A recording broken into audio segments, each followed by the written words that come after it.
하나님 말씀은 누가복음 19장 11절부터 27절까지 저와 함께 교독하겠습니다. 그들이 이 말씀을 듣고 있을 때 비유를 더하여 말씀하시니 이는 자기가 예루살렘에 가까이 오셨고 그들은 하나님의 나라가 당장에 나타날 줄로 생각함이더라.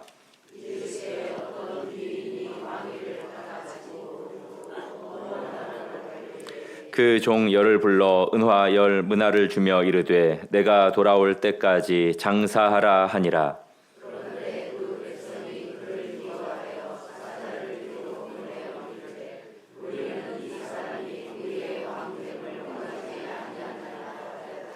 귀인이 왕위를 받아가지고 돌아와서 은화를 준 종들이 각각 어떻게 장사하였는지를 알고자 하여 그들을 부르니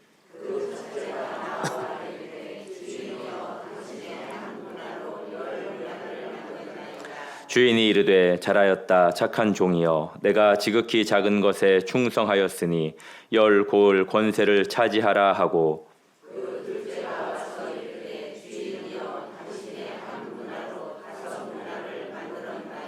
주인이 그에게도 이르되 너도 5 고을을 차지하라 하고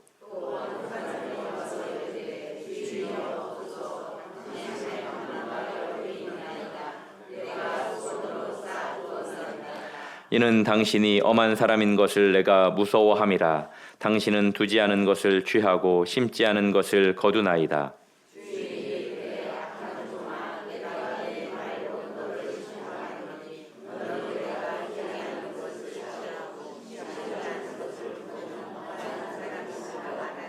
그러면 어찌하여 내 돈을 은행에 맡기지 아니하였느냐?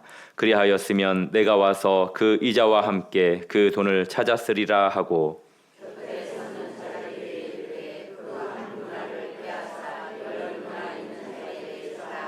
그들이 이르되 주여 그에게 이미 열 문화가 있나이다.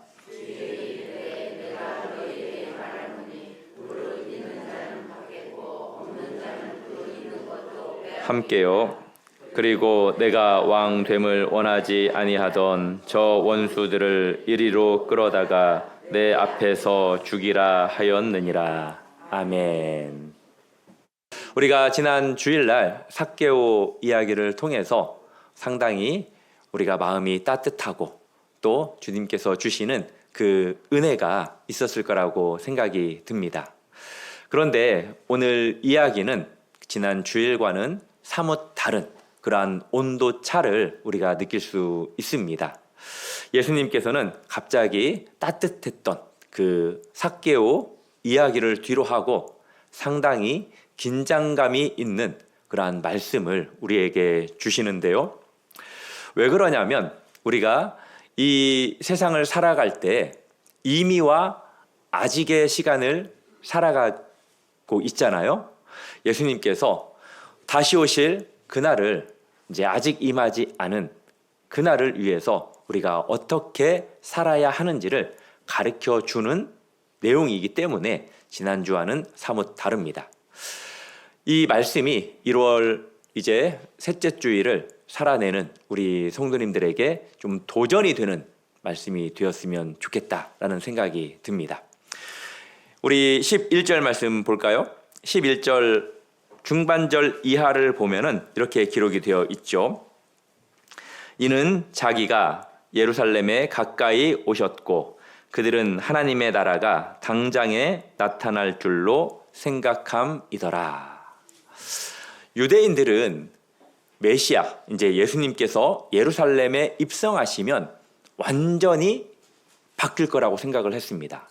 로마를 제압하고 몰아내고 당장 메시아의 완국이 도래하는 하나님의 나라가 완성되는 것으로 그들은 기대를 했습니다. 그렇지만 예수님께서는 지금 정반대의 말씀을 하고 계십니다. 그 말씀은 몇 절 말씀이냐면 12절의 말씀이에요. 이르시되 어떤 귀인이 왕위를 받아가지고 오려고 먼 나라로 갈 때에 갑자기 예수님께서는 상당히 다른 지금 말씀을 하고 있습니다. 여기에서 보면은 이미와 아직이라는 그 신학적인 그 내용을 우리가 발견할 수 있어요. 특별히 먼 나라로 갈 때라는 이 말씀을 통해서 아직은 시간적인 간격이 있다라는 것을 우리가 알 수 있습니다. 예수님께서 이 말씀을 하신 이유가 있어요. 그것은 역사적인 비유를 통해서 예수님께서 이 말씀을 하기 원했기 때문입니다.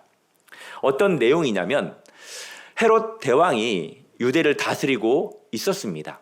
그런데 이 헤롯 대왕이 죽었어요. 죽은 후에 아들 아켈라오가 이제 왕으로서 유대를 다스리려고 했었습니다. 그러기 위해서 선행되는 조건이 있었어요. 그 조건은 뭐냐? 로마의 황제의 승인을 받는 거였습니다. 그래서 이 아켈라오가 로마를 향해서 왕으로서 내가 유대를 다스릴 수 있도록 승인해 달라라고 요청하기 위해서 로마에 갔습니다. 이때 유대인들이 50명의 특별 그 사단을 만들어서 사절단을 만들어서 로마에 또 보내요. 보낸 이유가 뭐냐면 우리는 이 아켈라오를 왕으로 섬기고 싶지 않습니다. 라는 그러한 이유였습니다. 그렇게 로마 황제에게 청원하기 위해서 50명을 보냈어요. 결국 어떻게 됐을까요? 우리가 역사를 통해서 알듯이 아켈라오가 왕으로 이렇게 승인받지 못했습니다. 분봉왕으로 작은 지위만 받아서 돌아왔어요. 이 아켈라오는 상당히 마음이 좋은 사람이 아니었나 봐요. 이 아켈라오가 10년이라는 시간 동안 이 분봉왕으로서 그 지역, 할당받은 지역을 다스릴 때 아주 잔혹하게 다스렸습니다. 주기를 받기 전부터 이 아켈라오는 바리새인들 3,000명을 학살시켰어요. 그리고 율법도 어겼습니다. 자기의 아내가 분명히 살아있음에도 죽은 형의, 이제 형수죠. 형수를 아내로 맞이해요. 그래서 백성들의 원성을 사게 됩니다. 그리고 또 부패와 탐욕을 일삼았어요. 대제사장은 하나님이 임명하는 사람이잖아요. 그런데 돈을 받고 대제사장을 임명을 해줘요. 그것도 3번씩이나. 이렇게 악행도 행하고 불법을 일삼았던 이 아켈라오를 유대인들이 경멸했습니다. 하물며 사마리아인들도 경멸했어요. 유대인과 사마리아인들의 관계는 아시죠? 원수 관계입니다. 그런데 이들이 한 마음으로 아켈라오를 미워합니다. 그리고 이 아켈라오를 몰아내기 위해서 로마 황제에게 연합해서 청원을 해요. 이 당시에 로마에 살고 있었던 8,000명의 유대인들도 지지하고 동참합니다. 그래서 결국 10년의 그 임기를 마치고 갈리아로 추방을 당합니다. 예수님께서는 이렇게 익숙한 역사를 빌려서 어떤 것을 말씀하고 싶으냐? 자신의 승천, 그리고 당신의 재림, 이것을 우리에게 가르쳐주고 백성들에게 가르쳐주고 그 승천하신 예수님이 다시 오실 그때까지 어떻게 살아야 하는지에 대해서 지금 말씀을 하려고 한다라는 거예요. 예수님께서 이제 비유를 말씀하시죠. 13절에 보면은 주인으로서 종 10명을 부릅니다. 그리고 은화 10문화를 한 사람에게 한 문화씩 주면서 이렇게 이야기를 하죠. 장사하라. 내가 돌아올 때까지 장사하라 라고 이야기를 합니다. 각각 동일하게 한 문화씩 줬어요. 그런데 우리가 이 문화 비유를 통해서 마태복음에 나오는 또 다른 비슷한 비유 기억나시죠? 어떤 비유죠? 달란트 비유죠. 우리 성도님들 이 문화 비유를 더 잘 아십니까? 달란트 비유를 더 잘 아십니까? 달란트 비유. 어떻게 주인이 종들에게 나눠줬죠? 몇 달란트씩? 5달란트, 2달란트, 1달란트. 왜 그렇게 나눠줬는지도 아시죠? 그 종들의 재능, 가지고 있는 능력, 이것을 고려해서 차등해서 나누어 줍니다. 그런데 오늘 본문에 보면은 동일하게 10명에게 한 문화씩 나누어 준다라는 거예요. 차이가 있습니다. 혹시 한 문화가 며칠치의 그 한 노동자의 품삯인지 아세요? 100일치입니다. 100일치. 대략 3개월 정도 되는 금액이죠. 뭐 지금 시대로 따지면 뭐 어느 정도 되겠죠. 큰 돈이면 큰 돈이고 뭐 그렇지 않으면 그렇지 않은 돈입니다. 이걸 가지고 지금 주인은 장사를 하래요. 그런데 달란트 비율을 보면은 한 달란트가 며칠치 품삯인지 아세요? 6천일이에요. 6천일. 100일과 6천일. 솔직히 우리 성도님들 100일치 돈 가지고 장사하고 싶으세요? 6천일치 돈 가지고 장사하고 싶으세요? 어떤 게 더 많은 수익을 남길 수 있을 것 같으세요? 해보세요. 이 돈이나 큰 돈이나 쉽지 않습니다. 예. 그런데 우리가 여기에서 한 문화, 이것이 무엇을 상징하느냐, 이게 아주 중요합니다. 한 문화는 여기에서 모든 성도들에게 주어진 복음을 상징합니다. 복음. 문화는 복음을 상징하는 거예요. 능력, 재능, 뭐 은사가 있다고 해서 더 많이 주는 게 아니잖아요. 복음이라는 것은 우리가 능력이 있든 능력이 없든 뭐 가진 자든 없는 자든 동일하게 주어지는 게 복음이잖아요. 그러니까 복음의 가치를 이 주인은 종들에게 동일하게 주었다라는 거예요. 그런데 결과가 달랐죠. 주인이 돌아왔을 때 결과는 극명하게 다르게 나타났습니다. 먼저 첫 번째 종이 주인에게 이렇게 정산을 하자라고 했을 때 뭐라고 답변합니까? 16절에 보면은 주인이여 주의 한 문화로 얼마를 남겼대요? 10문화를 남겼나이다. 10배의 수익을 얻었습니다. 그 주인이 이 종에게 뭐라고 이야기를 합니까? 그렇죠. 17절에 보면 주인이 이르되 잘하였다. 착한 종이여. 내가 지극히 작은 것에 충성하였으니 어떤 것을요? 10고을 권세를 차지하라 라고 그렇게 주인께서 권세를 줍니다.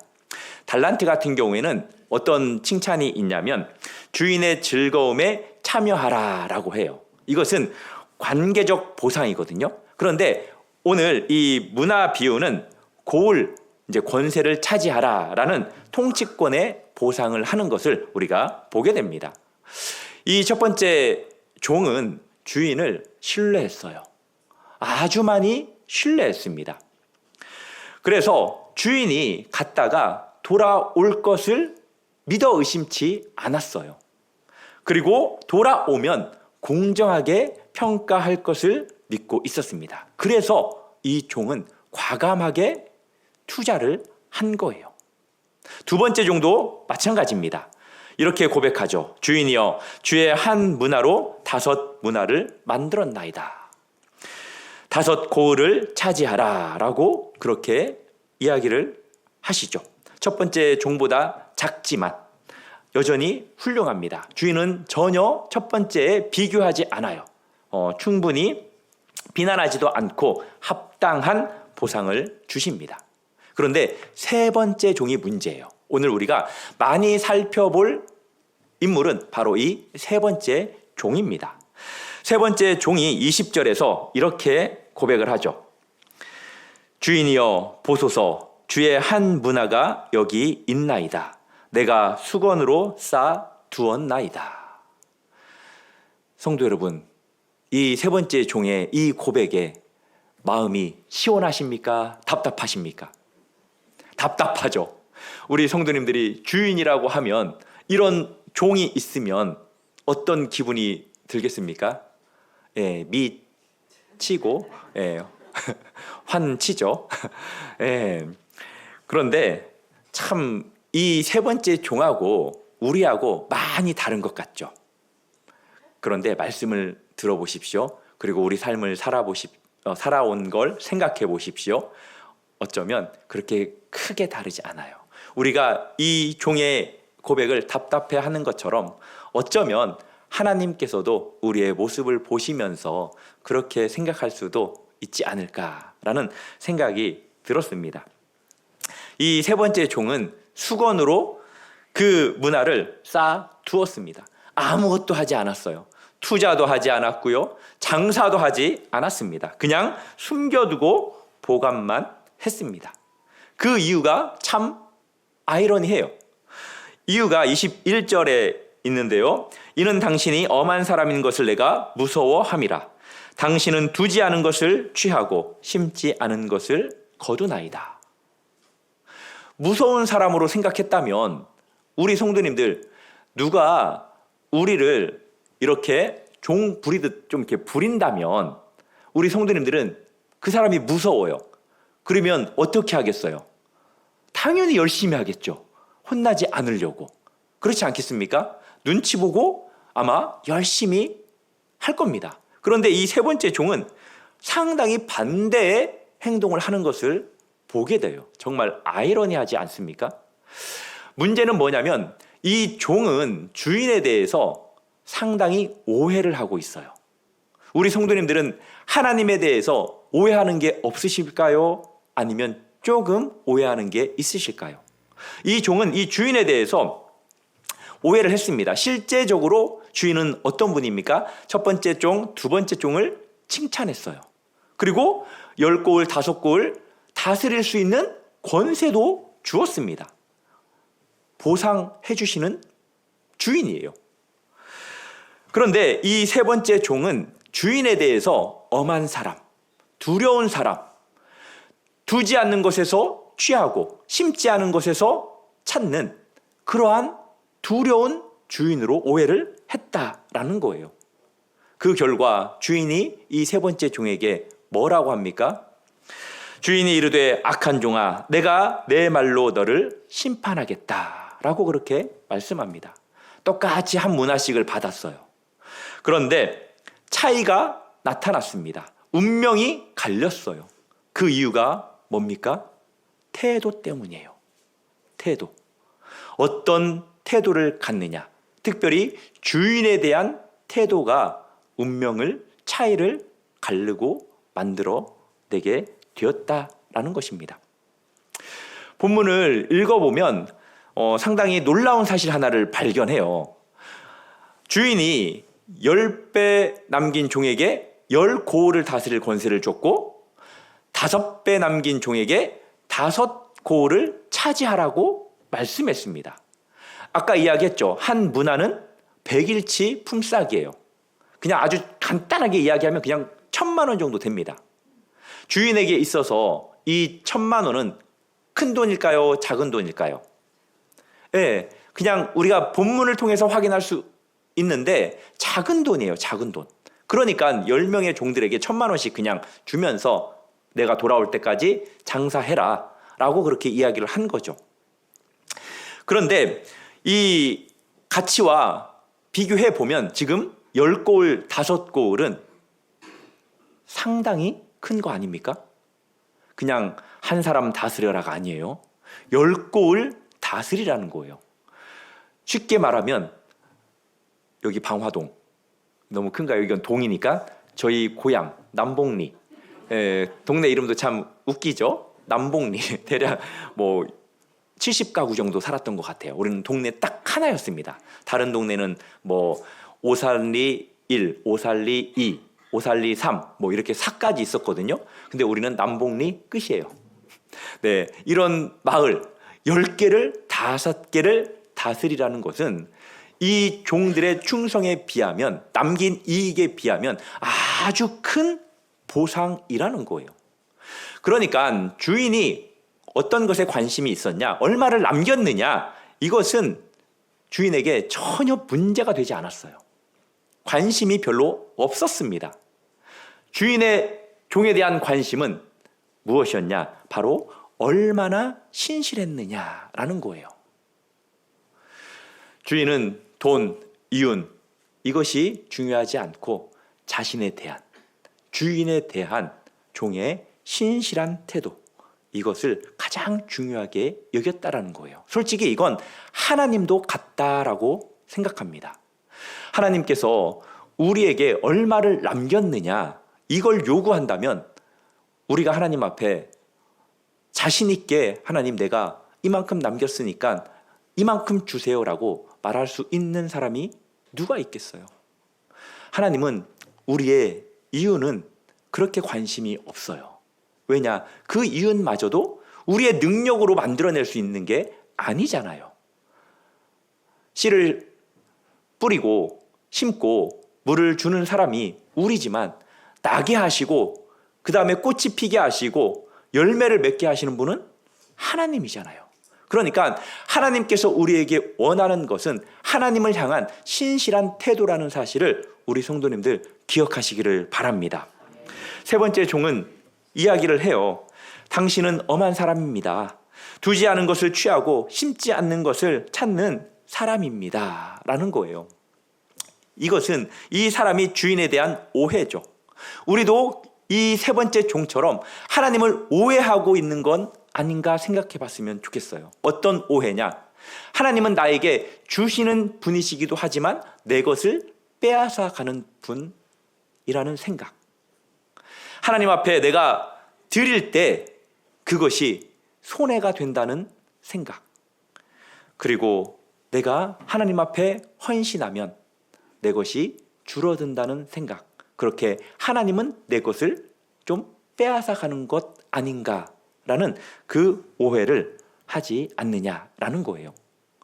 이렇게 오해를 눈꼽만큼이라도 한다면 이러한 신앙은 수건에 싼 신앙과 같다라고 말할 수 있습니다. 문화는 뭐라고 제가 말씀드렸습니까? 복음이라고 그랬어요. 이 복음을 우리가 받았지만 나누지 않는 것, 이것이 바로 수건에 싼 신앙입니다.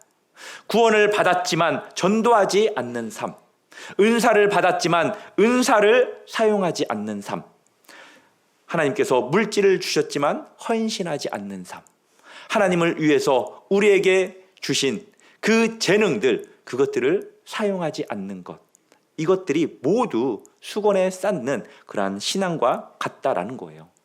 왜 우리가 이렇게 하느냐? 결국 이 세 번째 종처럼 하나님을 오해하기 때문에 이렇게 할 수도 있는 그 부분이 있다라는 것입니다. 주인은 어떤 분이었습니까? 칭찬해 주시는 분이었고 보상해 주시는 분이에요. 사랑하는 성도 여러분, 하나님도 우리가 어떤 일을 할 때 우리를 칭찬해 주시고 우리에게 보상을 주시는 분이라는 사실을 기억하시기를 바랍니다. 그래서 하나님께 헌신하기를, 또 하나님께 신실하기를 주저하지 않기를 주님의 이름으로 축복합니다. 10배를 남긴 종이 과감하게 투자할 수 있었던 것은 주인을 신뢰했기 때문입니다. 우리는 신실함에 대해서 일반적으로 생각하는 경우가 좀 있는 것 같아요. 하나님께서 주신 것, 이것을 내가 잊어버리지만 않으면 되지, 이것을 내가 빼앗기지 않으면 되지, 이것을 잘 지키면 되지라는 것을 신실한 것으로 혹시 착각하고 있을지 모르겠습니다. 그러나 오늘 본문을 통해서 신실함이 우리에게 무엇인지를 정확하게 말하는데, 그건 뭐냐? 신실함은 하나님을 향한 신뢰의 열매라는 거예요. 신실함은 신뢰에 대한 열매입니다. 우리가 신뢰하기 때문에, 하나님을 신뢰하기 때문에 우리가 신실하게 섬길 수, 그리고 신실하게 헌신할 수 있다라는 거예요. 그것을 통해서 열매를 맺게 된다라는 겁니다. 오늘 본문을 보면은 종들이 무엇 때문에 신실했는지 아세요? 주인을 신뢰했기 때문에 신실했거든요. 주인을 신뢰할 수 있는 만큼만 신실할 수, 충성할 수 있다라는 거예요. 그러니까 우리가 하나님을 믿는 만큼만 순종할 수 있다라는 것과 같다라는 겁니다. 사랑하는 성도 여러분, 우리 성도님들이 얼마나 하나님을 신뢰하는지 모르겠습니다. 하나님을 100% 전적으로 신뢰하시기를 주님의 이름으로 축복합니다. 주인은 이렇게 이야기합니다. 내가 지극히 작은 것에 충성하였으니.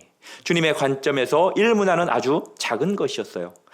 주인은 양이 아니라 태도를 보신 겁니다. 작은 것에 충성했다면 이것은 진정한 충성이다 라고 그렇게 여겨 주시는 거예요.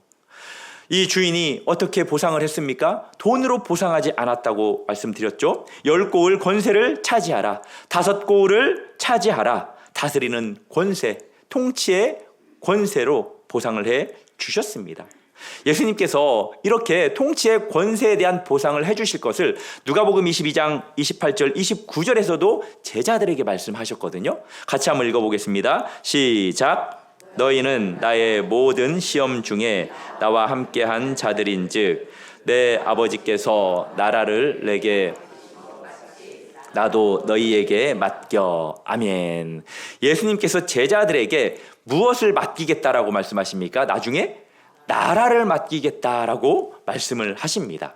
내 아버지께서 내게 주신 나라를 나도 너희들에게 맡기겠다. 어떻게 할 때? 나의 모든 시험 중에 나와 함께 할 때라고 말씀합니다. 나의 모든 시험, 나와 함께한 그 사람들, 이것은 우리의 일상을 의미하기도 합니다. 평범한 일상을 묵묵히 주님과 함께 걸어갈 때, 신실하게 살아낼 때, 그렇게 예수님께서는 아버지께서 자신에게 주신 그 나라를 다스릴 권세를 제자들에게도 주겠다라고 말씀하는 거예요. 이것은 우리에게 주겠다라는 거죠. 바로 이것이 진정한 보상이라는 것을 기억하시기 바랍니다. 24절에서 이렇게 말씀합니다. 주인이 곁에 섰던 자들에게 이르되 그 한 문화를 빼앗아 10 문화를 있는 자들에게 주라. 세 번째 종의 한 문화를 빼앗아 더 많은 사람에게 주려 합니다. 주변 사람들이 이야기하죠. 주인이여, 그에게 이미 10 문화가 있나이다. 왜 이렇게 이야기했어요? 불공평해 보였다라는 거거든요. 왜 더 많이 가진 사람에게 더 주려고 하는 거지? 라고 생각했다라는 겁니다. 26절에서 주인의 대답을 들어볼까요? 내가 너희에게 말하노니 무릇 있는 자는 받겠고 없는 자는 그 있는 것도 빼앗기리라. 이것이 바로 하나님 나라의 원리예요. 우리가 생각하는 원리와 상당히 다르죠. 우리가 생각하는 공평과 하나님이 생각하는 공평은 달라요. 우리가 신앙생활을 할 때 이 부분에 대해서도 잘 생각해 봐야 됩니다. 뭐가 공평한 건지, 무엇이 공평한 건지. 누구는 100이 있습니다. 누구는 하나밖에 없어요. 이것을 똑같이 55.5로 나누어야 공평한 걸까요? 아니면 없는 사람, 특별히 더 힘든 사람, 이 사람에게 더 주어서 그 사람이 회복될 때까지 더 드리는 게 공평한 걸까요? 이런 부분들에 대해서 우리가 깊이 생각을 해봐야 한다라는 거예요. 여기서 있는 자는 누구입니까? 활용하고 투자한 자를 의미해요. 충성되게 장사한 자를 의미합니다. 주인을 신뢰하며 순종한 자를 의미해요. 이런 사람들에게는 더 많은 기회가 주어지고 더 큰 권세가 부여되고 더 풍성한 은혜가 임하게 될 것입니다. 반면에 없는 자는 누구입니까? 받기만 하고 사용하지 않는 자들이에요. 게으르고 불신앙한 자들입니다. 주인을 오해하고 불순종한 자들이에요. 그들의 기회는 사라지게 됩니다. 있는 것도 빼앗기고 결국에는 심판이 임하게 될 거예요. 그 비유의 결말이 바로 27절의 말씀이거든요. 14절에도 그러한 내용들이 있습니다. 우리의 왕됨을 원하지 아니하나이다. 우리의. 그리고 27절에서는 내가 왕됨을 원하지 아니하던 저 원수들을 이리로 끌어다가 내 앞에서 죽이라 하였느니라. 얼마나 충격적인 말입니까? 이것은 영적으로 메시아를 거부하는 자들을 의미하는 거예요. 그분의 왕권을 인정하지 않는 자들, 십자가에 못 박으라고 외친 자들을 의미합니다.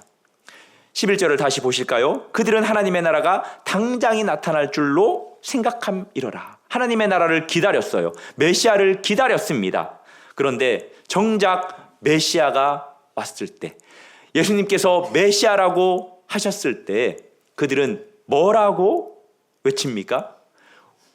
가이사회에는 우리에게 왕이 없습니다. 예수를 십자가에 못 박으라, 못 박게 하소서라고 그렇게 거부합니다. 메시아를 기다렸지만 메시아의 통치는 거부했어요. 순종을 거부한 자들입니다. 그들에게 남은 것은 심판뿐이라는 거죠. 이 비유의 말씀을 통해서 우리 자신을 좀 돌아보았으면 좋겠습니다. 이 비유를 통해서 우리 스스로에게 질문해 봤으면 좋겠어요. 먼저, 나는 어떤 종이냐? 우리 성도님들은 어떤 종이십니까?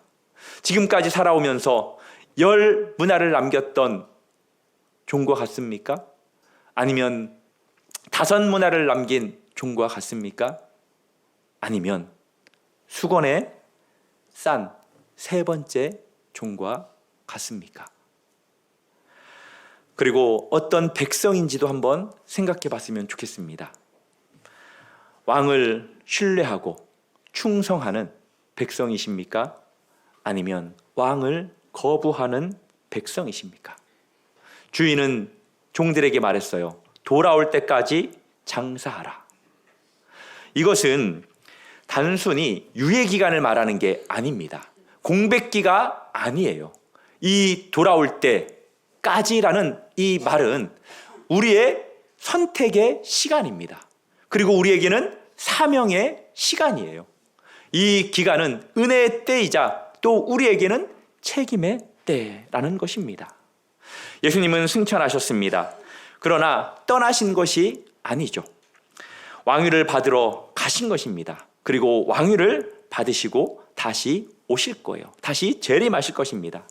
그때까지 우리는 삭개오처럼 찾아진 자로서, 구원받은 자로서, 일문화를 받은 자로서 무엇을 해야 합니까? 장사를 해야 돼요. 어떻게? 신실하게. 개혁주의 신학자의 거장인 존 칼빈이 다음과 같이 말했습니다. 우리 같이 한번 읽어볼까요? 시작. 신앙은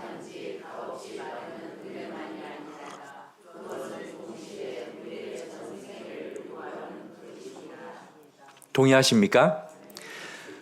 신앙은 우리에게, 구원은 우리에게 큰 은혜죠. 그런데 거기에만 그치면 안 된다라는 거예요. 주님께서 우리에게 구원해 준 그 이유는 우리의 전 생애를 당신의 동역자로, 특별히 복음을 증거하는 자로 그렇게 우리를 부르셨다라는 거예요. 믿으십니까? 우리는 삭개오처럼 찾아진 자들입니다. 값없이 은혜를 받은 자들이에요. 하나님을 신뢰한다면 우리는 신실하게 장사해야 합니다. 충성된 삶을 살아야 합니다. 이제 우리 손에 한 문화가 있습니다. 만약에 지금까지 우리에게 주어진 그 문화를 잘 사용하고 있다면, 잘 장사하고 있다면 계속해서 그렇게 살아가시고 한 문화를, 그 복음을 수건에 쌓고 싸가지고 계신다면 수건을 펼치십시오. 그리고 그 문화를 사용하시기를 바랍니다. 믿지 않는 자들에게 복음을 나누어 주십시오. 또 믿지 않는 사람들에게 복음으로 섬기십시오. 그리고 교회에서도 복음으로 우리에게 맡겨준 그 자리에서 신실하게 충성하는 우리 성도님들 되기를 주님의 이름으로 축복합니다. 하나님을 두려운 대상으로 여기지 마시고 하나님을 신뢰하시고 또 의무가 아닌 하나님을 사랑하는 마음으로 우리에게 맡겨주신 그 문화, 그 복음을 주님 다시 오시는 그날까지 신실하게 충성되게 장사해서 찾은 자로서 끝까지 사명을 잘 감당하시는 저와 우리 성도님들 되기를 주님의 이름으로 축복합니다.